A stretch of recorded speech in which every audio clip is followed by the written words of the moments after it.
Of Speedy Spark. My name's Ant Hagan and I'm an AR designer and AR consultant for TLNT, Talent House / Reality House. We're making this series of videos not to look at huge project builds and huge tutorials and really complex things, but to look at some of the quick tips and tricks that you can use that you'll probably lean on quite a lot when you are building bigger projects. You kind of always be going back to some of these fundamentals.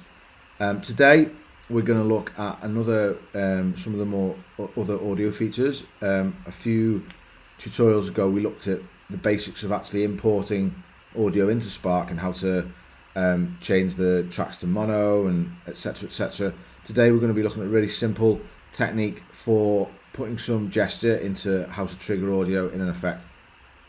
Okay, so first things first, let's get some audio in here. I've already prepared this audio, which you can see in the previous tutorial about audio importing. So let's get this in. There we go. Okay, what we want to do is add our audio playback controller. We're going to add our audio to this, and we need to add a speaker in here as well. There we go. So you've kind of seen all this before.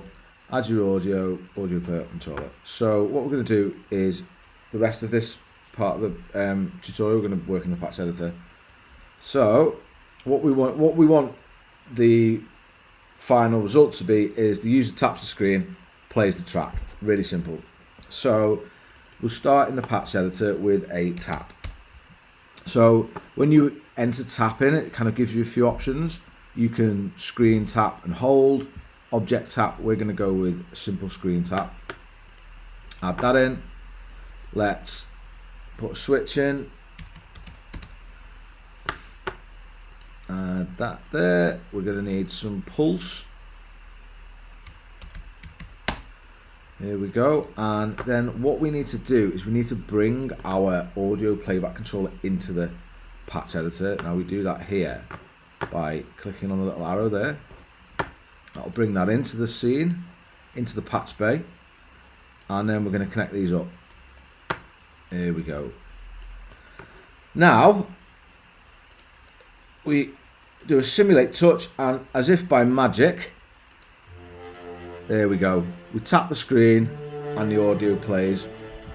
What we can also actually do here really quickly is if we go up to our device in the scene panel and over to the right, you see it's got a few instructions that you can add. You can pick from these. So what we're going to put is tap to start. You can see that that's kind of come up there in little letters. What will happen there is when the user opens the effect or whatever it is you've built, the instruction will come up for them. You can enter various instructions for various different things from the menus. Okay, well, thanks for listening and watching to another edition of Speedy Spark.